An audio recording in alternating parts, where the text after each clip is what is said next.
Chapter 5. The Gift of Friends.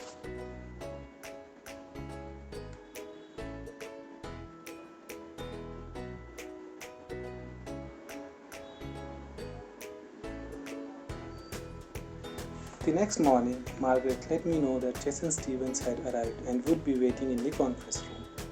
After his successful journey into the realm of work and money, I had hoped that his sullen attitude would have improved. However, upon entering the conference room, I rapidly discovered this was not the case. Before I could even sit down, he started in on me. Look, why do I have to go through all this stuff? This is ridiculous. You have a copy of this will. You must know what it is that I am going to inherit.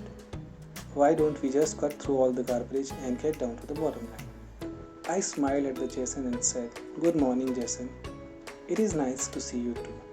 I had hoped after your great uncle's lesson in money, you would be more understanding of this process." I rose to my feet slowly, which is not unusual when you are 80 years old. I gave him a stare when I had used it successfully during my years as a judge. I said, "Young man, you have two and only two options. You can go through this process the way Red Steven laid it out for you, or you can quit right now. But I will tell you one thing, your attitude is putting you dangerously close to losing the ultimate gift that your great uncle planned for you." Jason leaned back in his chair and sighed. He said, "Okay, let's get on with it. What's next?" Margaret brought in the box and set it on the table next to me. I took out the next videotape and Margaret started the video player. The gift of friends. It's a wealthy person indeed who calculates riches not in gold but in friends. Jason, as you had heard me tell Mr. Hamilton at your first meeting, he is quite simply my best friend. Friend is a word that is thrown around far too easily by people that don't know the meaning of it. Today, people call everyone they know their friend. Young man, you are lucky if you live as long as I have, and you can count your real friends on the fingers of the both. I am now going to share a story with you, Jason, that I promised I would never tell as long as I lived. Since you are watching this after my death, and in the presence of the one whom I promise, I feel comfortable sharing this.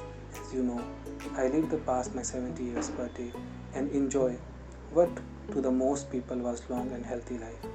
But this was not always sure thing. I remember when I had just turned 48 years old and was hospitalized with extreme fever. The doctors were not sure what was wrong with me, so they brought in every specialist from across the country. Finally, I was diagnosed as having a rare kidney disease which is incurable. The only hope they gave me was new procedure called a kidney transplant. You have got to realize that this was unheard of at that time, and the donors were not readily available as they were today. I called Mr. Hamilton, who was always acted as my attorney, and told him we would need to start a nationwide search for find me a kidney. I was very frightened because of the specialist had told me that without the transplant I might not have more than a few weeks. You can imagine my relief when Mr. Hamilton called me 2 days later and told me that they had located a kidney on the east coast. Well, I am sure you can guess the operation was success and gave me back over half of my adult life. When I am sure you couldn't guess, and what no one has known until now is that the kidney that Mr. Hamilton found was his own. Red paused on the videotape and took a drink of water, and young Jason Stevens stared at me in disbelief. On the big screen, the Red continued, "There is only one way in the world to explain something like that. It is called friendship." Now, Jason and I know you think you have a lot of friends, but the reality is you have a lot of people that simply want your money or the things I will buy. Except for your time, and with Gus Cargill, you never worked a day in your life or not done anything I would call productive. But you have been the life of the party and the easy touch for a lot of big hungers on that you are casually called friends.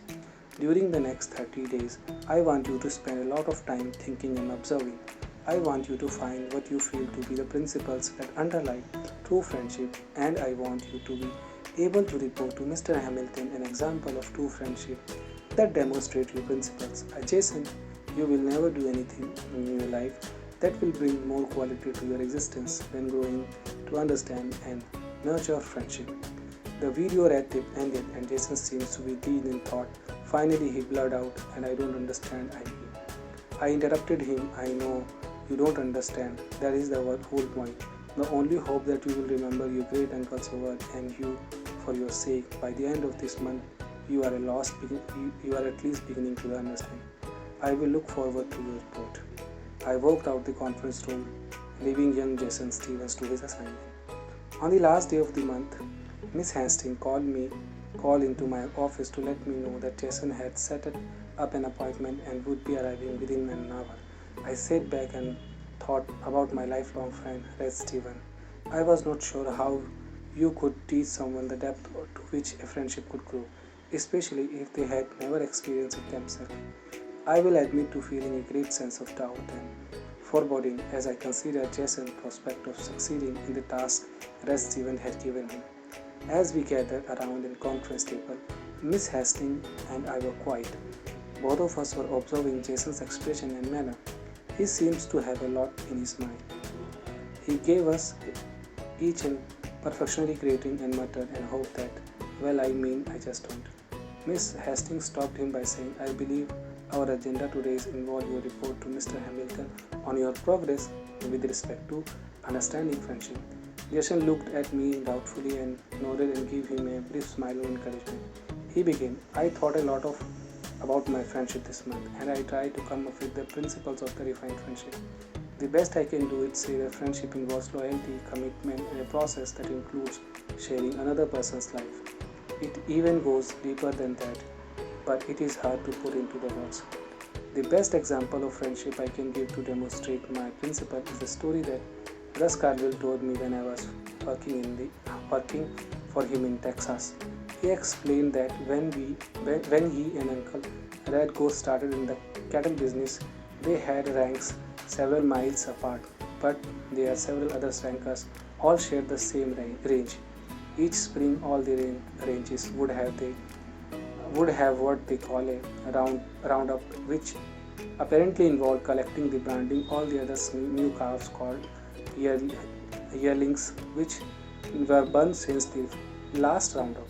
As Mr. Colville explained it to me, the young calves simply follow their mothers wherever they go. So as the cattle are collected, represented from each rank are present to brand their calf with the same brand as its mother.